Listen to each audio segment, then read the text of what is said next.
Well, good morning. How's everybody? I hope you're doing well. Listen, if you don't know me, my name's Elliot. I'm thrilled to be here with you today. What's up, man? Doing all right? Good to see you. Whether you're here with us in the room right now or whether you're joining us live on the stream on Facebook or YouTube, on the podcast, Spotify, wherever you are, we're so glad that you're here with us. And I want to give a special welcome to our Kids Cove friends who are in here with us this morning. We're excited for you guys to be in here with us as well. I have a special message that's just for today. And so one thing that I'm excited to share with you is God's been working on me. And the title of today's message is called Choose Your Circle. Choose Your Circle. I want to start with a story that really happened from my life just a couple of months ago, actually. A couple of months ago, I found myself spinning in a circle, actually, literally spinning like this. And it was the culmination of a lot of things that had been happening in my life. Starting on the 4th of July, my car died. I drove it to Walmart. I went in, got stuff, came back out. It never started again. And if you've ever been towed out of a Walmart parking lot, you know how exciting that is. And on the 4th of July as well, because no one else is at Walmart on the 4th of July getting last-minute things, right? So it was an exciting day. So shortly after my car died, my grandfather passed away. And my papa, he was one of my heroes, and so I needed to fly to Kentucky to go to his funeral. And then we hired Paul. You know, Paul, he was just out here. Isn't he phenomenal? He's doing a fantastic job. Yeah, absolutely. So we hired Paul in the middle of all this. And my sweet daughter, Eden, many of you know her, she was getting ready to have her second surgery of the year. Okay, earlier in the year, she broke her toe and needed surgery to get it fixed. And then this time, it was going to be tonsils and adenoids. So I just got a new car. And then Paul started on Monday.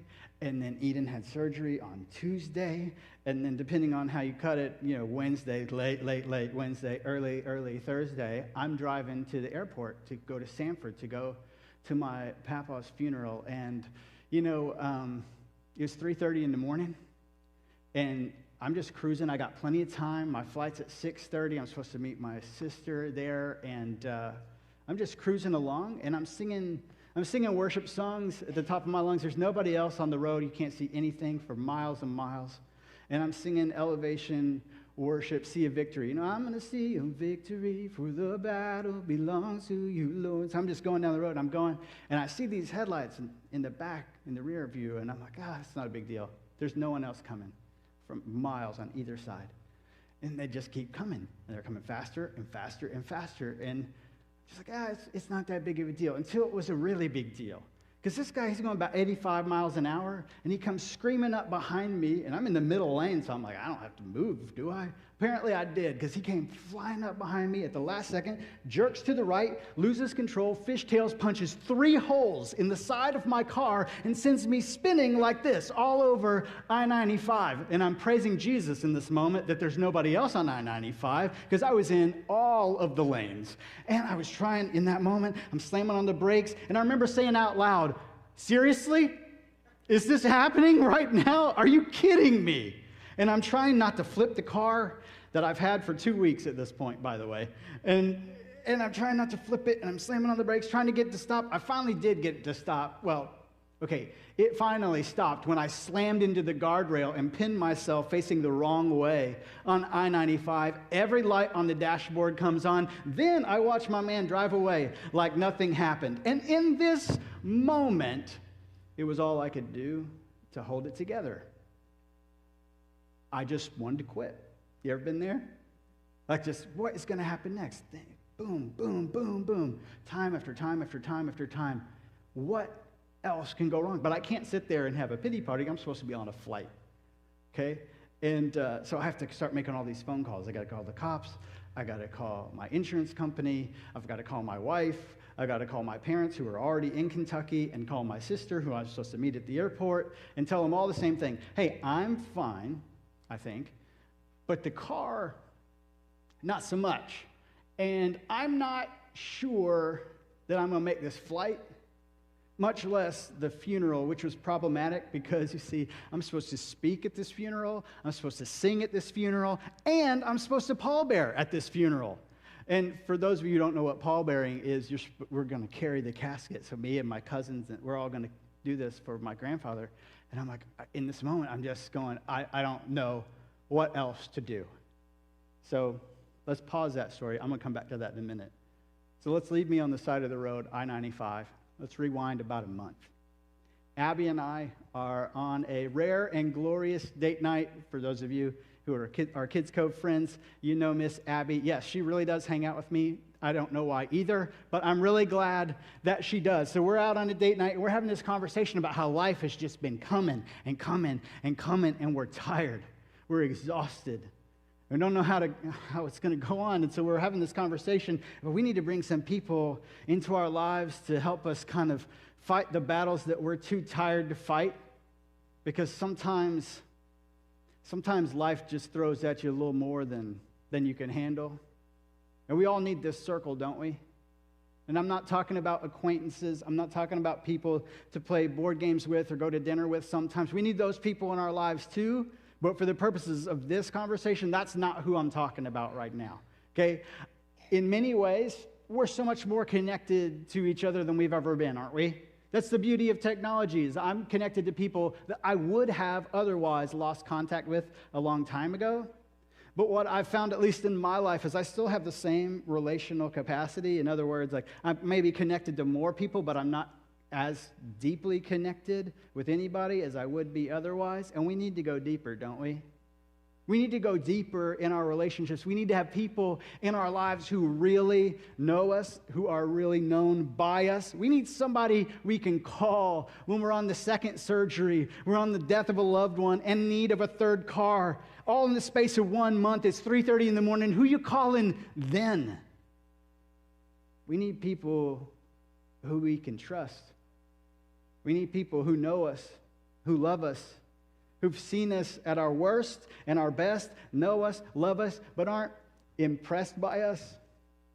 And many of us, especially us men and boys, you need to tune into this too. Us men, we were like, I don't need that in my life. I got this. I can do this on my own. I'll just pull myself up by my bootstraps. I got this. And I'm here to tell you this morning, no, you don't. No, you don't. Life is coming. And there are times you just really can't handle it on your own, can you? And it's one of the biggest lies we tell ourselves, isn't it? Well, God won't give you more than you can handle. And listen, when people say that, they mean well. They genuinely do, most of the time anyway. But intentional or not, it's actually a misrepresentation of what Scripture says, because Scripture never says God won't give you more than you can handle. What it says is God won't allow you to be tempted beyond what you can bear, and when you are tempted, He'll provide a way out. Now, that's an amazing promise, but it's also a far cry from God won't give you more than you can handle, isn't it? And I can tell you from personal experience that even in just the last couple of months, God has given me more than I can handle on more than one occasion, and I know I'm not the only one. I'm not the only one in this room right now. I'm certainly not the only one on the stream. And we see it over and over and over again in the pages of Scripture where God hands people more than they can handle. And I'm going to just give you one example today. This is from David's life. In 2 Samuel chapter 21, we find David on the brink. Listen to these words. Because once again, there was a battle between the Philistines and Israel. David went down with his men to fight against the Philistines, and he became exhausted.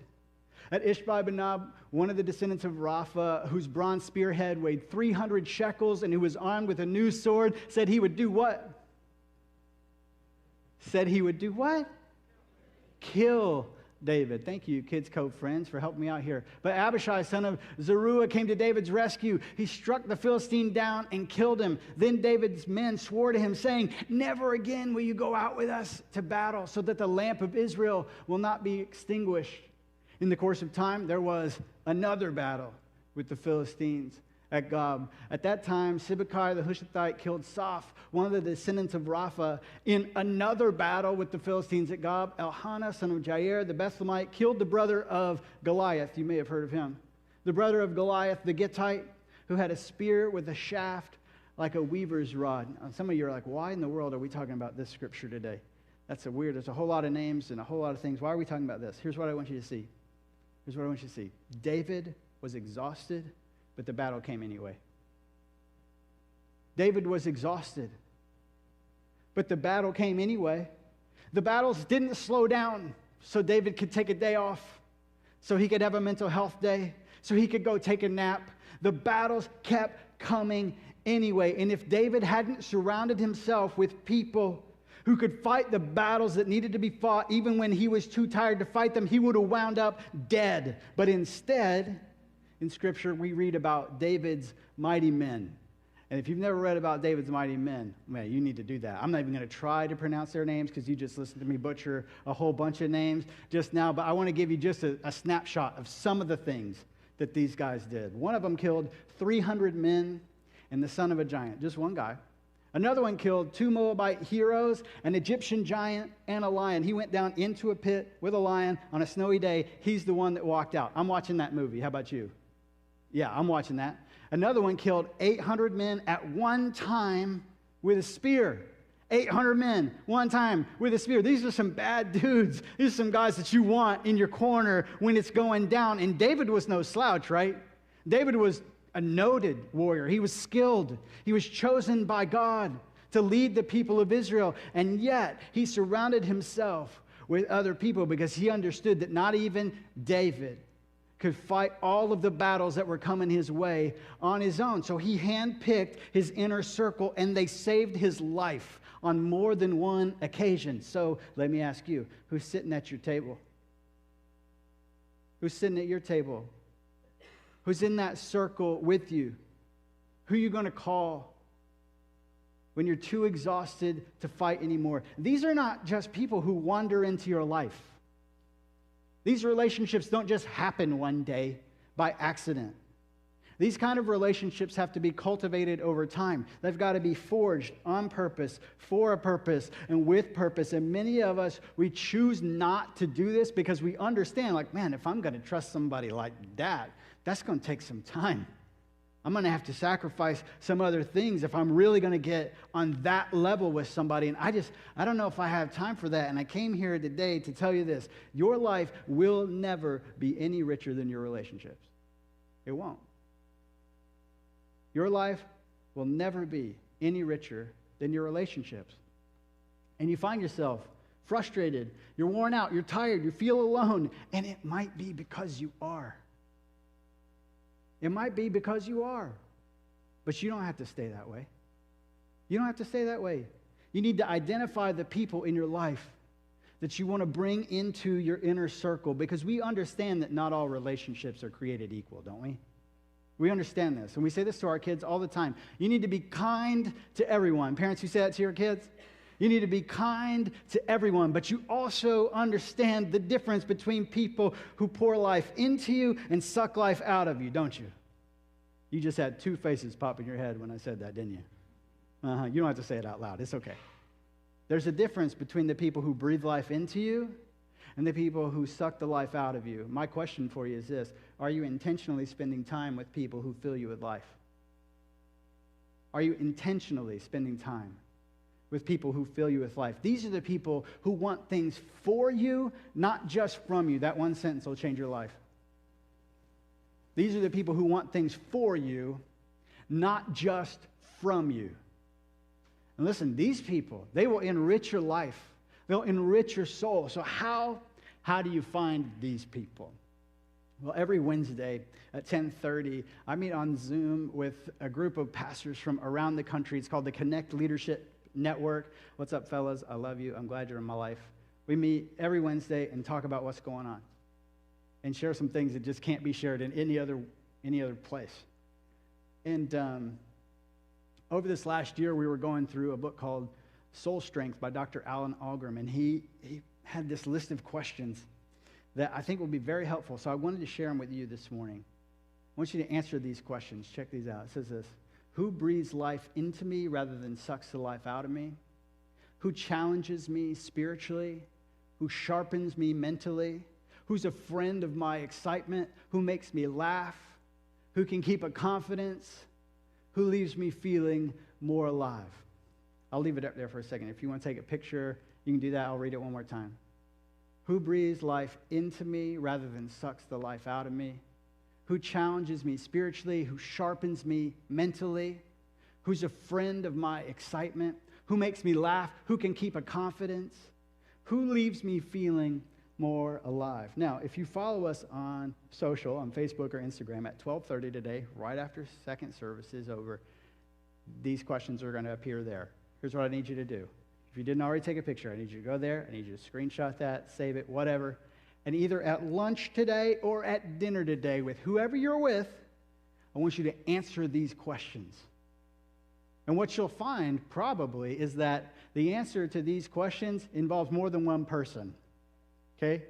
This is the start to your inner circle. I want you to do this. Don't wait till tomorrow. Don't slough it off and say, it's probably fine. I want you to do this. I want you to do it today because the answers to these questions has the potential to change the entire trajectory of your life. Maybe right now, you feel alone. Feel like you really don't have a lot of rich relationships. You're starting to feel isolated, starting to feel depressed. And you come here every week and you hear us all say at the end of service, we're in this together. And you just are like, well, that's great, but I just don't know if that's true for me. And here's the thing, it might not be.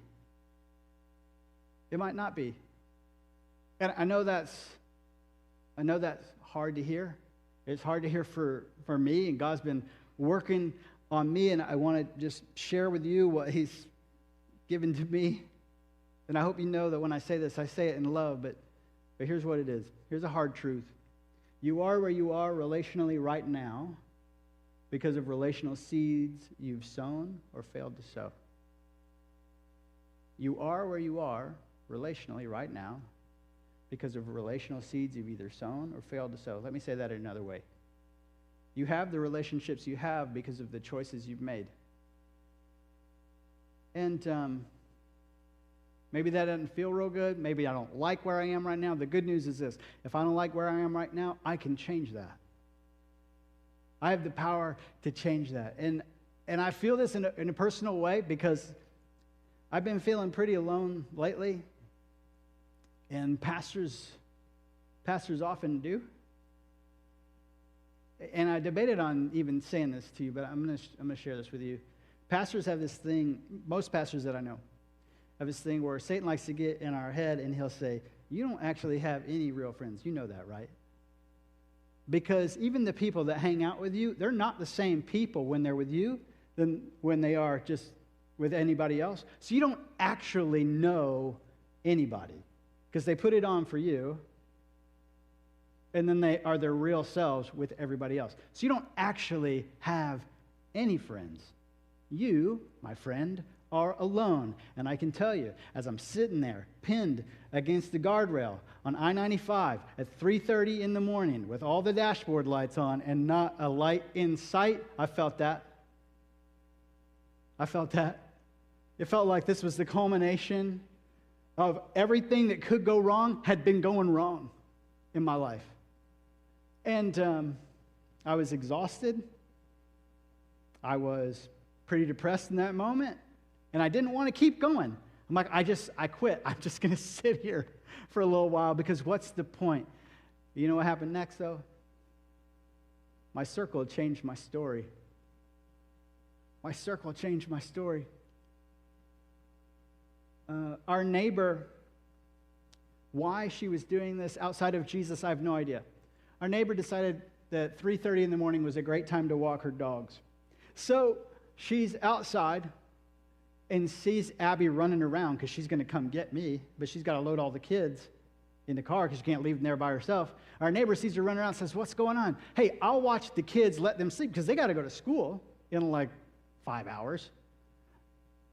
And she said, let me watch the kids. I can let them sleep. You can go get Elliot. So that's what happened. She just happened to be outside. So Abby comes to get me. She gets me off the side of the road, takes me to Sanford.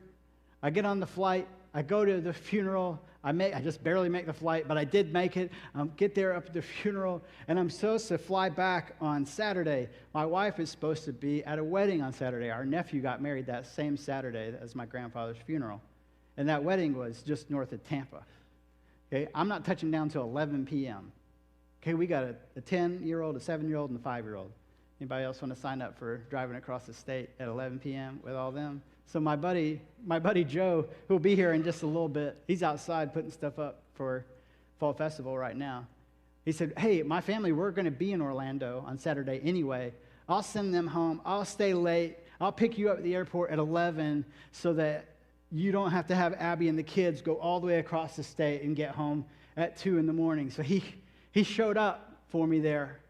And while Abby was at the funeral, my brother-in-law said, man, I heard what happened. I hate that for you. Here's something that's going to hopefully kind of make it a little bit better. You know, I know that you're needing a third car in the space of a month, and I just bought a new car for my wife, and it needs some work to be done before it's ready. But then we were just talking the other night about how, you know, when it is ready, we want to just give this car she's driving now to somebody else. Would you guys like to just have this car? And our jaws hit the ground as we watched God provide over and over and over and over again. And I had no less than 3 people from this church offer to let me borrow a car indefinitely while we wait on this other car to be ready. And you have no idea how many people got in my face, upset with me because I did not call them at 3:30 in the morning to ask them to come get me off the side of the road. You see, Satan wants to convince you that you're isolated, but you're not. But you're not.